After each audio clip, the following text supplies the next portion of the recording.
I'm going to be, sometimes I run a Facebook blog. Sometimes when I talk about women, the men kind of think that, you only sort of support only women. And sometimes when I talk about men, the women, sometimes they send me inbox messages, but why are you supporting men? We've suffered so much in the hands of men. I believe strongly that men and women cannot do without each other, no matter how much we want to pretend. We cannot do without each other. So I'm going to talk a bit about women today, and then talk a bit about men also. So we're going to balance it.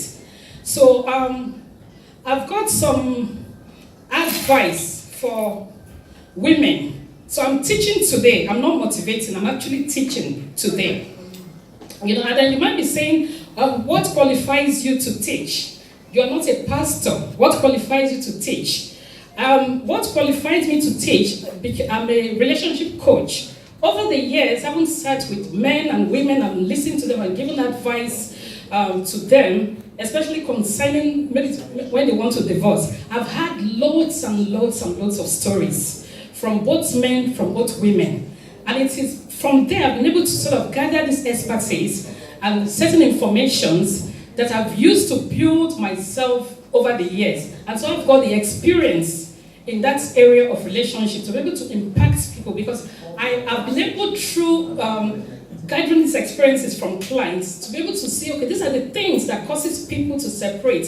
These are the things that doesn't work right. These are the things that men do to women that doesn't work well with them. And these are the things that men don't like about women that causes problems in relationships. So I'll start with women.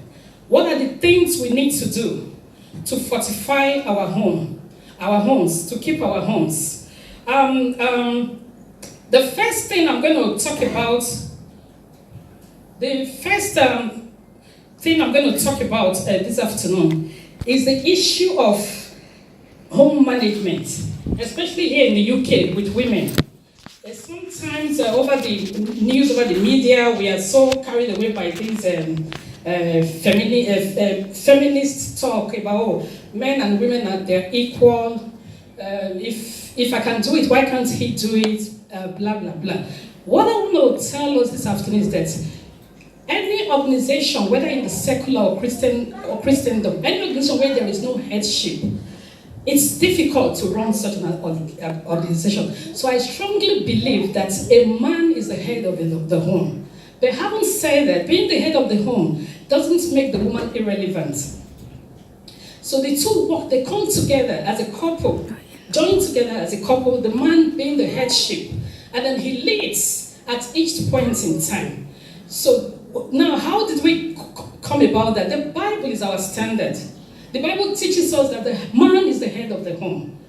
So the man leads in prayer, he leads in taking decisions, he leads in protecting the family, and he leads also in providing for the family.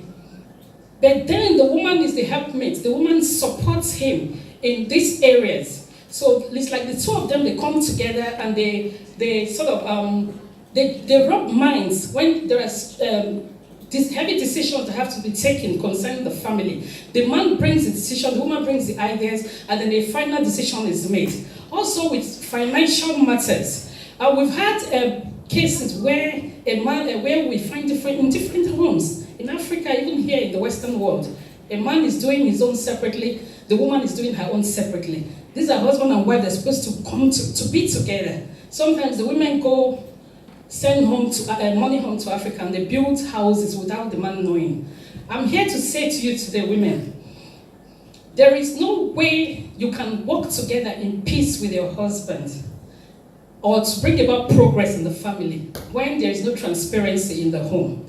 As much as possible, let there be transparency between you and your husband. If there is a project and you feel, okay, you have this money saved somewhere, there's a project you want to obviously set up in Nigeria, speak to your husband about it. I'm sure a lot of people, they might be saying, oh, what if the man, if I give the man, he's going to spend it. If the man is the type that it's not good with money, the two of you, you know who is good with money, who is not good with money. Then at that point, you have to be careful. But at the same time, you sit with the man and say to him, this is my plan. I've got this money. I've got like 10,000 pounds I've saved. I think we need to set up something in Africa. I don't mind, but I know that you are the head. Please, can I obviously go to Africa whilst you are here, and then we'll try and sort out this building? Or if possible, you go together to Africa, if that will not be too expensive, and you set up whatever project you want to set up. The reason why I'm saying this, a lot of women, they've had their fingers beaten from in the hands of their husbands. They give money in confidence, in trust. The man takes the money to Africa and then ends up in 5-star hotels. The project doesn't get done, and then he comes back, there's story, and then they start fighting. A lot of homes have been broken because of this breach of trust. So in a home, the husband knows who is good, the husband and wife, they know who is good with money, who is not good with money. So you agree. You can even use that and say, oh, sweetheart, you know you're not good with money, so let me be the one that will do it. Or let's send somebody who is reliable, or let's supervise it together. This is family money, it's not my money alone. I was so pleased. I was talking to a lady a couple of days back, and she said to me, you know what, one thing she loves about her husband, that if you give him 50 pounds, he will be able to account for every single penny of that 50 pounds. This is what we are talking about, it's integrity. You understand? So such a wife, she can give her husband even 1 million pounds if she has it, trusting that the man will be able to manage the money for the progress and the success of the family. And we must understand that in doing all of this, we're trying to build a home, we're trying to build the family, we're trying to build a legacy to help our children, obviously, so they don't struggle so much, just like we're doing, in order for the homes to be successful. So when it comes to the issues of money and projects, we must try to balance who is good with money, who is not good with money, and then we'll be able to, rather than hiding the money and going to Africa and then setting up a project, the man gets to know, and then husband and wife, they start fighting. So that's as far as the finances are concerned. The role of the wife is to support the man. This is a partnership.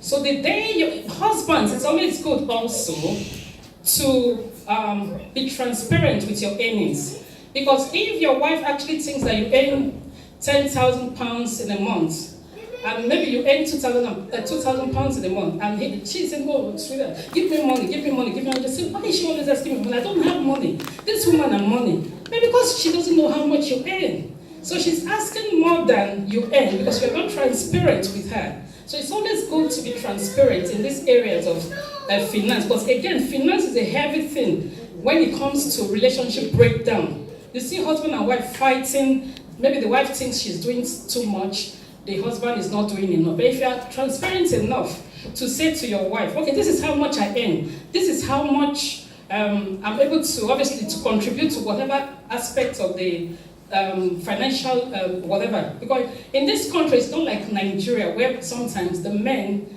take over the financial responsibilities. In this country, we haven't come here, we all know how it is. The husband and wife have to manage to work, to pull their resources together. Thank you, my God. I'm sweating. To pull their resources together.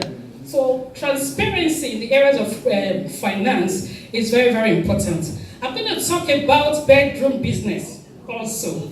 I'm calling it bedroom business for the adults. I know there are some children here. A lot of times, women, they actually think that when it comes to bedroom business, they can punish the man with, okay, you know, I'm not going to get down with him, so I'm going to punish him. Women, please, don't punish your husband with the bedroom business.